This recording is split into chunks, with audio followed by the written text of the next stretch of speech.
Hello everyone, আজ চলে এসেছি নতুন একটি মিনি ভ্লগ নিয়ে। ভিডিওটা অনেক দিন ধরেই রেডি হয়ে ফোন গ্যালারিতে পড়েছিল, কিন্তু সময়ের অভাবে ভয়েস ওভার দিয়ে আপলোড করাই হচ্ছিল না। ফাইনালি আজ আপলোড করব সেটা ঠিক করেই ফেললাম। তো রেডি হয়ে বেরিয়ে পড়েছিলাম, আর প্রতিবারের মতন মাম্মা মামার স্কুটিতে উঠে ঘুম পেয়ে গেছিল।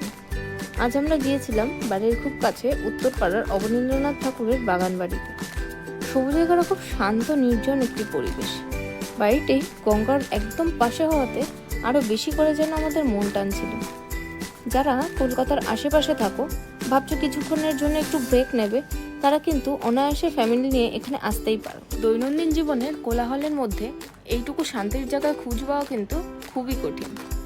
মাম্মাম যেখানেই যায় সেখানে কিন্তু নিজের একটা বন্ধু বানিয়ে নেয়, আর ওর সূত্রেও আমাদের যে কত অজানা মানুষের সাথে পরিচয় হয় তা তো বলারই নয়।